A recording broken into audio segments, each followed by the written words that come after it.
안녕하세요. 네, 지가성간사 김인숙입니다. 아, 지난번에 제가 외양과 내양에 대해서 설명을 드렸어요. 그래서 외양은 에너지 방향이고, 어, 에너지가 바깥으로 나와 있는 거고, 내양은 에너지가 안에 들어있다고 말씀을 드렸습니다. 그래서 에너지를 충족시킬 때, 에너지 충족시키는 방향들이 다르다고 말씀을 드렸어요. 그래서 여기 지금 내용이 보면, 남편이 내향적인 마크라는 남편이 있고, 그 다음에 외향적인, 음, 부인 베사가 있습니다. 그러면 남편은 종일 사무실에서 일을 하고 왔으니까, 집에 들어와서 어떨까요? 재충전하기 위해서 입을 다물고 있어요. 그냥 아니면 눕거나 좀 일찍 잠을 자거나 혼자 있고 싶어 하는데, 뱃사는 외향이기 때문에 남편이랑 얘기하고 싶은 거예요. 자꾸만 말을 걸고 대화를 하고 싶어 하고, 예. 그러면 이런 부분에서 서로들, 조금 갈등 부분이 있는 거죠. 왜 그러냐? 남편은 맨날 고객들하고 얘기를 하니까 집에 와서는 사실 우리 바깥에서 상담하고 강의하고 이런 분들은 내가 외향을 갖고 있어도 집에 와서 좀 입 다물고 있다는 표현들을 하잖아요. 응. 근데 더군다나 내향이에요. 그럼 내향이면 더욱더 집에 오면 피곤하니까 소위 말하는 기가 빨렸기 때문에 좀 쉬고 싶어요. 입 다물고 싶어요. 그런데 부인은 외향이에요. 그리고 여기서는 지금 직업이 변호사라고 되어 있습니다. 그럼 얼마나 하고 싶은 얘기가 많겠어요. 오늘의 변호했던 거, 오늘의 만났던 사람, 이런 얘기들을. 그래서 계속 얘기를 하고 싶어 하지만 남편은 사람들하고 전화하고 상담하고 그게 너무 힘들어서 쉬고 싶어 한다라는 거죠. 예, 그래서 외향과 내향이 그런 부분에서 서로 이해를 해야 된다라는 거예요. 제가 대학에서 강의할 때 이제 MBTI 성격 검사 그룹 작업하면서 그 얘기를 외향과 내향에 관련된 얘기를 이제 이렇게 한 적이 있습니다. 남자친구가 외향이고 여자친구가 내향입니다. 근데 오늘 여자친구가 스트레스가 쌓이거나 기분이 나쁜 일이 있어요. 그래서 남자친구한테 전화해서 나 오늘 기분이 나쁘고 내 얘기 좀 들어줘. 그러면 남자친구야 당연히 여자친구니까 그래 나와 나와.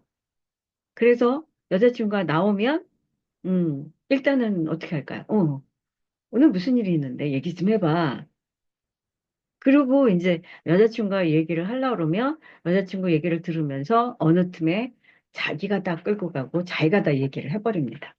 그럼 여자친구가 자기 얘기를 좀 하고 싶었는데 남자친구가 자기의 에너지를 갖고 다 얘기를 해버리니까 말을 못 하는 거죠. 그리고 내향들은 가, 커피를 마셔도 조용한 데를 좋아합니다. 근데 외향들은 어때요? 시끄러운 데로 가요. 그래서 제가 남자친구들한테 강의할 때 여자친구가 내향이면 내향이 여자친구를 위한 장소로 가야 된다. 그래서 조용한 장소, 시끄럽지 않고 이왕이면 창밖으로 보이는 목가적인 분위기가 있다든가 예 그런 쪽 조용한 쪽에서 만나서 일단은 뭐만 하느냐 뭐만 하면 좋을까요? 오늘 무슨 일 있었어? 얘기를 해봐. 그리고 얘기만 들어줘야 된다라는 거예요. 여자친구 얘기를 그것도 맞장구를 쳐주면서. 비록 남자친구가 듣기에 여자친구가 잘못된 거라도 잘했다고. 일단은 잘했다고 왜? 내향인 친구니까 그래도 얘기할 수 있는 사람이 남자친구밖에 없다라는 거죠. 예, 그래서 고개를 끄덕거리고 잘했다, 잘했다. 그래, 너무 잘했어. 그러고 나서, 이제 그럼 맥주 마시러 가자. 기분 풀이하러. 그러면 여자친구가 내 얘기를 들어준 남자친구가 술을 마시러 맥주를 마시러 가자 시끄러운 데 가도 괜찮아요. 그런데 대부분의 외향이 얘기해봐. 그리고 만나는 장소도 무지 시끄러운데 자기가 만나는 장소로 데리고 간단 말이에요. 물론 데이트할 때 시끄러운 데 가서 해서 별 상관이 없다라고 하지만 일단 문제가 있고 얘기를 들어줄 때면 그런 장소로 가서 얘기를 들어줘야 된다라는 거예요.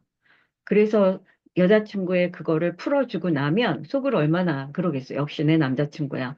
내가 이렇게 힘들고 이런 거를 남자친구가 이해를 하는구나라고 생각할 수 있다라는 거죠. 예.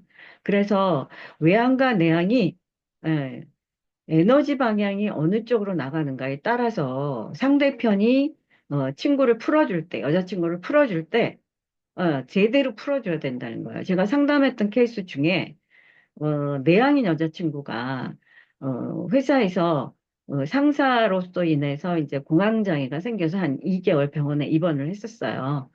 그리고 퇴원을 한 후에 다른 회사로 옮겨갔는데 사실 공황장애는 완벽하게 병이 낫기가 좀 어렵습니다. 근데 옮겨간 회사에서 지난번에 회사에 상사랑 비슷한 사람이 자기한테 무슨 얘기를 하는데 가슴이 막 뛰고 막 정신이 없더래요.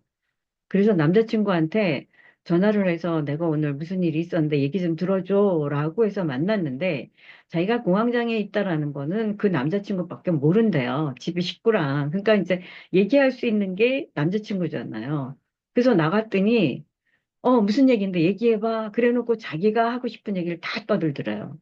그래서 결국은 입 다물고 나왔다고 얘기하더라고요. 제가 그때 상담을 하면서 그렇지. 에너지 방향이 다르기 때문에 이렇게 이해를 해야 된다. 그러니까 우리가 외향과 내향 하나만이라도 이 사람이 에너지를 어떻게 넣어줄 거고, 그리고, 힘들다고 할 때 어떻게 내가 얘기를 들어줄 건가, 이거부터 생각을 해 봐야 된다라는 겁니다. 그래서 이해를 해야 된다는 얘기를 제가 말씀을 드리는 겁니다.